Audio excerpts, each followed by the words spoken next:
Study IQ IAS, अब तैयारी हुई अफोर्डेबल। नमस्कार दोस्तों ये बात हम सब जानते हैं कि दुनिया में अभी इस समय जितनी भी लार्ज इकोनॉमीज हैं, जो बड़ी कंट्रीज हैं, बड़ी इकोनॉमी है जिनकी, उनमें भारत सबसे तेजी से ग्रो कर रहा है ग्रोथ रेट के मामले में।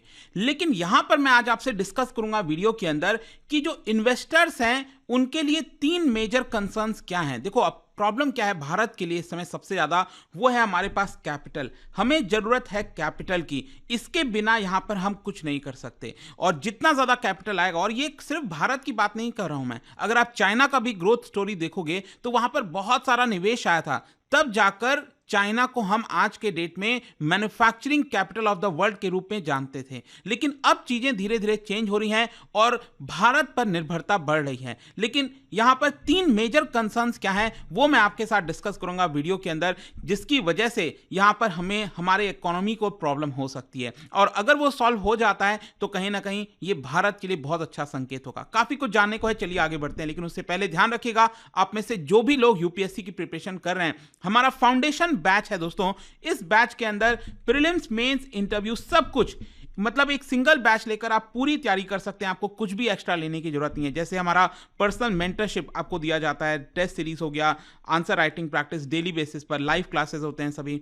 और इसको अवेल करने के लिए हमारे वेबसाइट ऐप पर जाइए या फिर कमेंट सेक्शन में लिंक है और यूज करिए कोड अंकित लाइव, ताकि आपको मैक्सिमम डिस्काउंट मिल जाए। और इसके अलावा अगर आप एमसीक्यूज अटेम्प्ट करना चाहते हैं तो मेरे इंस्टा पेज पर जा सकते हैं, वहां पर स्टोरीज में जितने भी एमसीक्यूज हैं उसको आप अटेम्प्ट कर पाएंगे। तो चलिए शुरुआत करते हैं और सबसे पहले ये देखते हैं कि एग्जैक्टली हो क्या रहा है। देखिए, इंडियन इकोनॉमी की अगर हम बात करें so it has been one of the biggest global stories of last year. अगर स्पेशली अगर हम 2023 को देखें तो काफी ज्यादा चर्चा हुआ है इंडियन इकोनॉमी को लेकर। इसका मेजर कारण यह है, जो मैंने आपको पहले भी बता रहा था, कि भारत की जो जीडीपी ग्रोथ है ना, वो सबको सरप्राइज कर दी है। जी हां, ये बात सच है, क्योंकि अगर आप रेस्ट ऑफ द वर्ल्ड में देखोगे, जो अलग अलग देश हैं वो स्ट्रगल कर रहे थे कि आखिरकार वो अपने देश की ग्रोथ को कैसे बढ़ाएं, और वो अपने आप को रिसेशन से बचाने की कोशिश कर रहे थे। तो उस माहौल में भी अगर हम 7% से ग्रो कर रहे हैं, वो एक अच्छी बात है। और इनफैक्ट मैं आपको आंकड़ा भी दिखाता हूं कि पहले हमारा जो ग्लोबल जीडीपी में कंट्रीब्यूशन हुआ करता था वो कितना था,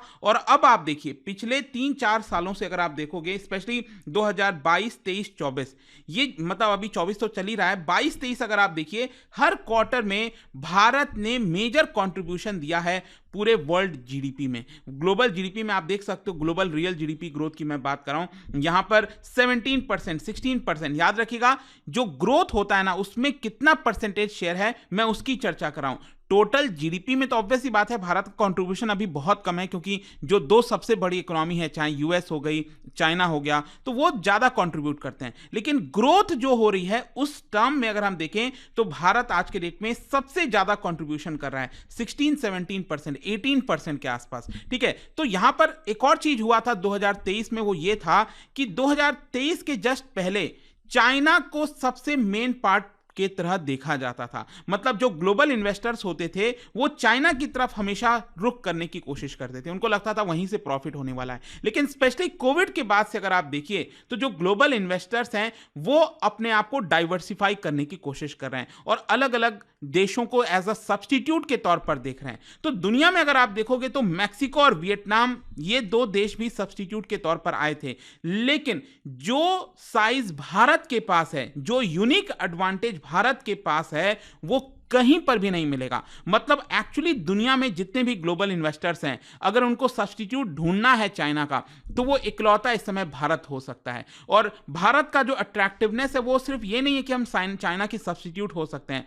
यहां पर सबसे इंपॉर्टेंट चीज है कि भारत का जो मैसिव डोमेस्टिक मार्केट है, ये बहुत ज्यादा मैटर करता है। जी हां, हमारा मार्केट इतना लार्ज है, इतना मैसिव है कि कोई भी प्लेयर, कोई भी ग्लोबल इन्वेस्टर वो भारत में निवेश करना ही चाहेगा। और स्पेशली आपको पता है हमारे यहां पर जो यंग पॉपुलेशन है, हमारा जो एम्बिशन है to make per capita income rise 5 to 6 time. देखो, एक इसमें खास बात यह है कि अभी हमारा जो बेस है वो छोटा है, फॉर एग्जाम्पल अगर हम चाइना के बेस देखें तो वो ऑलरेडी काफी अच्छा खासा ग्रो कर चुका है, तो वो कितना भी ग्रो करेगा अपने आप को डबल कर लेगा मैक्सिमम। लेकिन भारत का बेस अभी छोटा है, हमारे पास डेवलप करने की कैपेसिटी बहुत ज्यादा है, और हम जिस बेस पर खड़े हैं वो आराम से हम अगले 10 साल के अंदर 5 से 6 गुना राइज कर सकते हैं। और इसीलिए यहां पर किसी भी ग्लोबल इन्वेस्टर्स के लिए भारत सबसे अट्रैक्टिव मार्केट है। लेकिन प्रॉब्लम क्या है इसमें, देखो अगर ग्लोबल इन्वेस्टर्स को कन्विंस करना है कि आप आइए भारत में निवेश करिए, और आप देखिए यहां पर जो मैं आपको शुरुआत में भी बोल रहा था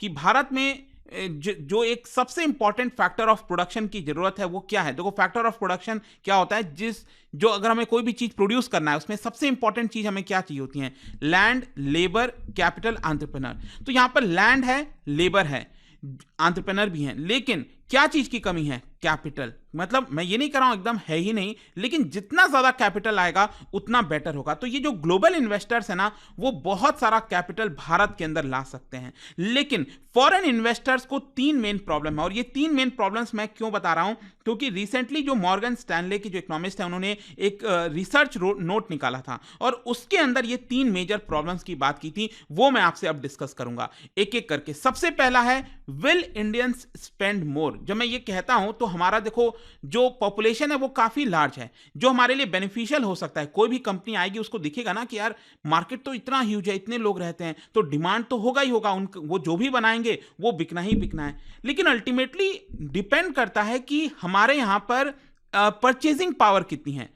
जैसे कि मैं आपको बताता हूं कि जैसे आईपीएल की जब शुरुआत हुई थी दोस्तों, उसके बाद से आप देखिए आज के डेट में कितना बड़ा ह्यूज बन गया है आईपीएल अपने आप में। इंडियन प्रीमियर लीग की मैं बात कर रहा हूं, क्रिकेट की, राइट। तो जब हमारी इकोनॉमी एक थ्रेशोल्ड पर पहुंची, और मैं आपको बता दूं 2007 में ही, आई थिंक शायद आईपीएल उसी के आसपास से स्टार्ट हुआ था if I am not wrong, 2007 में ही भारत की जो जीडीपी है वो $1 ट्रिलियन पहुंची थी। तो जब हम एक सर्टेन थ्रेशोल्ड पर पहुंच गई हमारी जीडीपी, हमारी इकोनॉमी, तब आप देखिए इंडियन प्रीमियर लीग का भी जो साइज है और जितना प्रॉफिटेबिलिटी है वो एकदम नेक्स्ट लेवल पर चला गया है। लेकिन यहां पर इतनी बड़ी जो पॉपुलेशन है वो सेंस तभी बनाएगी जब हमारी पॉपुलेशन स्पेंड करेगी। जैसे मान लो अगर मैं कहता हूं यहां पर 10 लोग हैं और हर एक के पास 1 लाख रुपए खर्च करने की कैपेसिटी है, और मैं कहता हूं कि यहां पर 500 लोग हैं और ये 500 लोग सिर्फ 85 रुपए खर्च कर सकते हैं, तो फिर भी यहां पर कौन ज्यादा स्पेंड कर रहा है, ये 10 लोग कर रहे हैं, क्योंकि उनकी स्पेंड करने की कैपेसिटी ज्यादा है। तो भले ही हमारे पास 500 लोग हैं, हमारे पास पॉपुलेशन ज्यादा, मैं जस्ट एग्जांपल दे रहा हूं,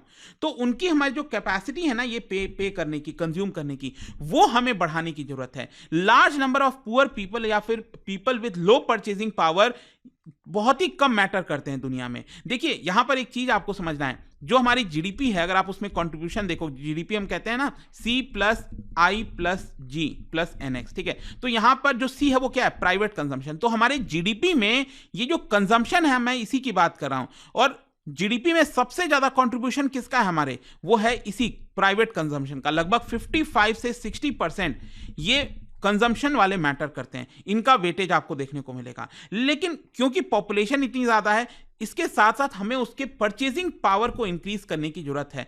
अगर हम उनके परचेजिंग पावर को इंक्रीज नहीं कर पाएंगे तो जो हम बात कर रहे हैं ना ग्लोबल इन्वेस्टर्स, वो भारत में शायद नहीं आना पसंद करेंगे। और एक्चुअली प्रॉब्लम क्या हुई है, प्रॉब्लम यह है सिर्फ कोविड के समय नहीं, कोविड के पहले भी अगर आप देखोगे हमारा जो प्राइवेट कंजम्पशन डिमांड है वो काफी वीक रहा है, उसमें बहुत अच्छा खासा उछाल नहीं आया। ये ग्राफ में आप देख सकते हो, ये जो येलो कलर का लाइन है ना, इसको आप ट्रैक करिए। ये ब्लू कलर का लाइन जो आप देख रहे हो, ये आपका प्राइवेट कंजम्पशन को दिखा रहा है, ये ब्लू कलर का लाइन। ये एक्चुअली 2022 में थोड़ा सा जंप आया था इसमें, लेकिन वापस ये नीचे आ चुका है। अभी प्रेजेंट में आप देखो ये नीचे चल रहा है आपका परसेंटेज वाइज। तो यहां पर हमें जो कंजम्पशन वाला चीज है ना, इसको बढ़ाने की जरूरत है। कंजम्पशन कहने का मतलब जो लोग हैं क्या वो स्पेंड करने के लिए रेडी हैं कि नहीं, तो वो अगर कर सकेंगे तो ज्यादा ग्लोबल इन्वेस्टर्स भारत में आएंगे।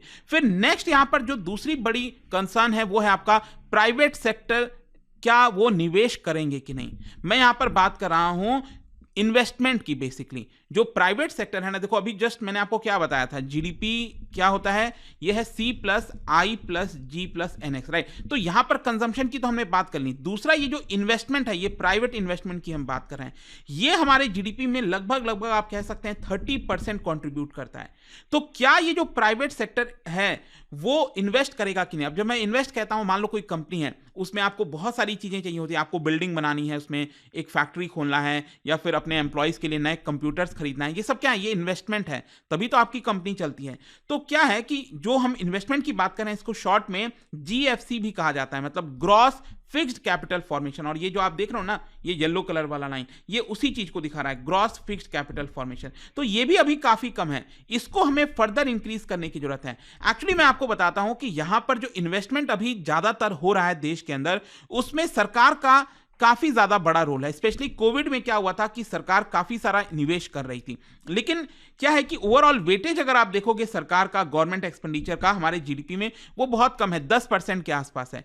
तो सरकार कितना भी चाह ले, सरकार के पास भी तो कंस्ट्रेंट है ना, ऐसा तो है नहीं कि सरकार अनलिमिटेड मनी खर्च करती रहेगी। जब कोविड के समय जब इन्वेस्टमेंट नहीं हो रहा था, कंजम्पशन नहीं हो रहा था, तो सरकार ने अपना इन्वेस्टमेंट बढ़ाया, लेकिन वो कितना बढ़ा लेगी, वो उसकी एक सर्टेन लिमिट है। अगर हमें एक्चुअली में भारत को अट्रैक्टिव मार्केट बनाना है, तो कोशिश करना है कि यहां पर जो इन्वेस्टमेंट है वो ज्यादा से ज्यादा हो। और इनफैक्ट ये अगेन आप चार्ट देख सकते हो, यहां पर जो सेंट्रल गवर्नमेंट का कैपिटल एक्सपेंडिचर है वो काफी हद तक बढ़ा है। It is in percentage of GDP, 3% of GDP, ये उससे भी ऊपर चला गया। अभी जो लेटेस्ट बजट आया उसमें फर्दर कैपिटल एक्सपेंडिचर को बढ़ाया भी गया है। और सिर्फ केंद्र सरकार नहीं, इनफैक्ट राज्य सरकार भी आप देखोगे तो वो भी लोग, करीब 19 ऐसे स्टेट्स हैं हमारे देश के अंदर जो ज्यादा तेजी से कैपिटल एक्सपेंडिचर कर रहे हैं। तो यहां पर सिर्फ सरकार के एक्सपेंडिचर करने से नहीं होगा, यहां पर जो प्राइवेट सेक्टर है उनको भी बिजनेसेस में निवेश करना पड़ेगा। लेकिन हां, एक बात और भी कह सकते हैं, लोग कह सकते हैं कि सर ये बताओ, कोई भी बिजनेस या प्राइवेट सेक्टर तभी निवेश करेगा जब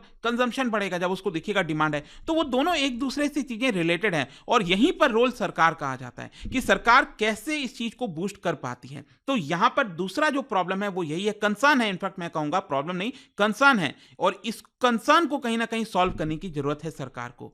अब फाइनली मैं आता हूं तीसरे वाले कंसर्न को लेकर कि ग्लोबल इन्वेस्टर्स के लिए तीसरा बड़ा कंसर्न है, वो है आपका क्या आरबीआई रेट कट करेगा कि नहीं करेगा। देखो, अभी जस्ट मैंने आपको क्या बताया कि जो बिजनेसेस हैं वो आपका निवेश नहीं कर रहे हैं, कम कर रहे हैं। अब कोई भी बिजनेस निवेश कब करेगा, जब उसको सस्ते में लोन मिलेगा। तो यहां पर जब हम बात करते हैं ना रेपो रेट की, क्या RBI, reserve bank of India, repo rate कम करने वाला है कि नहीं करने वाला?